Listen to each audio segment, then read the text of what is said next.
The story of Ebenwell Bridge. They said the bridge sang at night. Ebenwell Bridge was a narrow span of iron and stone that crossed the river outside the old village of Cremer. No one built it, at least not anyone still remembered. It had simply been there older than the cobbled streets, older than the church bell that cracked on its first Easter morning. And every night, when the mist drifted low over the water, the bridge hummed with a voice deep and mournful, like a distant choir beneath the earth. For years, people avoided crossing after sunset. The few who did told strange tales, of footsteps echoing behind them, of lanterns flickering out mid-step, of whispers in languages no one knew. But one autumn evening, a young blacksmith named Aaron decided to find the truth. He was a man of steel and logic, who refused to bow to superstition. "Bridges don't sing," he said. "It's wind through the arches, nothing more." So he took his lantern and crossed after dusk. The air was heavy with fog, and the river beneath him was a dark mirror. As he reached the middle of the bridge, the hum began low at first, almost like the moan of metal under strain. Then it rose,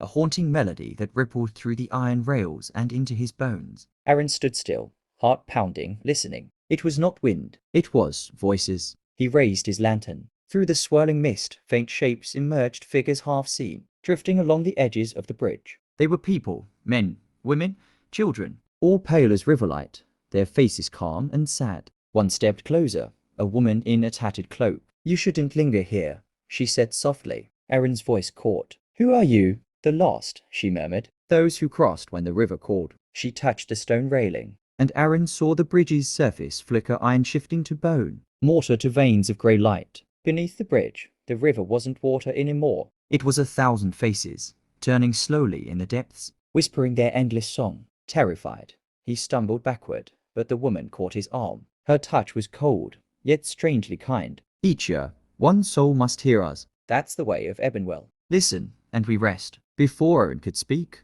the mist thickened. The humming grew louder until it filled the night like thunder, then silence. When the fog cleared, the bridge was empty. Only Aaron's lantern remained, burning at the center. At dawn, villagers found him asleep by the riverbank, pale and trembling. He said nothing of what he saw, only that the bridge no longer sang. And indeed, from that night on, Ebenwell Bridge was silent. But some nights, when the moon hung low over the water, a faint humming could still be heard, so soft it might be in the wind. And those who listened closely swore they heard one voice in the song, stronger than the rest, forged of iron and grief. Aaron's voice, keeping the promise of the bridge.